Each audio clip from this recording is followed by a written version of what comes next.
మా ఇద్దరికి మాట ముచ్చట అయ్యింది. అయ్యేసి ఆల్మోస్ట్ 4 ఇయర్స్ అవ్వడానికి వస్తుంది. అప్పుడే గ్రూప్ 1 నోటిఫికేషన్ వచ్చిందని చెప్పేసి మేము జాబ్ వచ్చిన తర్వాతనే మ్యారేజ్ చేసుకోవాలనే ఒక మోటివేషన్ తోటి ఉన్నాం. మా పేరెంట్స్ ఒప్పుకోలేదు.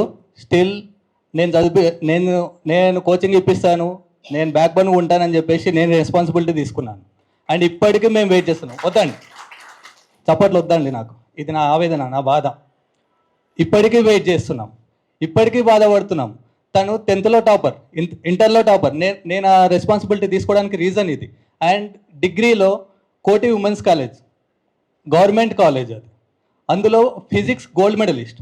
And PG OU Osmania college, అందులో పీజీలో గోల్డ్ మెడలిస్ట్. మీకు సారీ, ఒక్కసారి చూడండి, ఇది తమిళ సైడ్ నుంచి తీసుకున్నది.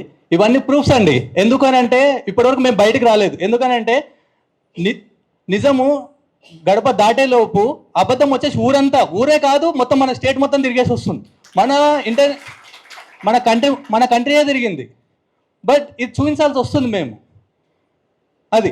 అండ్ మేము పెట్టిన ఖర్చు ఏదైనా మేము తీసుకున్నాం. బట్ మా యవ్వనం ఖరీదు వచ్చేసి ఇప్పుడు వచ్చేసి 4 ఇయర్స్ అండి, 3 ఇయర్స్ అనుకోండి, సరే. బట్ మేము 1 ఇయర్ నుంచి ఈ ఎగ్జామ్స్ అయిపోయి ఆల్మోస్ట్ 1 ఇయర్ అవుతుందండి. 1 ఇయర్ నుంచి మేము వెయిట్ చేస్తున్నాం. ఎందుకు? మాకు జడ్జిమెంట్ పైన, జ్యుడిషియరీ పైన నమ్మకం ఉంది కాబట్టి. బట్ ఇప్పుడు పొలిటికల్ వాళ్ళు ఇన్వాల్వ్ అవుతున్నారు వాళ్ళ స్వార్థం కోసం. అండ్ నేను డైరెక్ట్ పేరు తీస్తున్నాను, ఎందుకంటే వాళ్ళు అన్నారు కాబట్టి. ఒక ఆఫీసర్ ఆయన కూడా వచ్చారు, చదివే మా లెక్క వీళ్ళ లెక్కనే చదివి ర్యాంక్ తెచ్చుకొని జాబ్ తెచ్చుకున్నారు. బట్ వచ్చేసి ఆయన కూడా సేమ్ వత్తాసు పాడుతున్నారు 3 కోట్లు అని చెప్పేసి. ఈ క్వశ్చన్ ఎవరైనా రేజ్ చేస్తే మరి మీరు అప్పుడెట్లా తెచ్చుకున్నారు సార్ అని మేము ఇన్స్పిరేషన్గా తీసుకున్నాం. మేము ఇప్పటికీ సార్ అనే పిలుస్తాం, మాకు అది బాధ ఉంది. ఎందుకంటే మేము చాలా విలేజ్ బ్యాక్గ్రౌండ్ నుంచి వచ్చినాం. యవ్వనం తాకట్టు పెట్టి మరీ మేము చదివిస్తున్నాము. అండ్ నేను ఒక సాఫ్ట్వేర్ ఎంప్లాయీని, ఎప్పుడు లే ఆఫ్స్ అవుతాయో తెలియదు. అది మనసులో పెట్టుకొని మేము పుట్టినాం ఇట్లా బ్యాక్వర్డ్ నుంచి వచ్చే క్లాస్లో పుట్టినాం, సరే.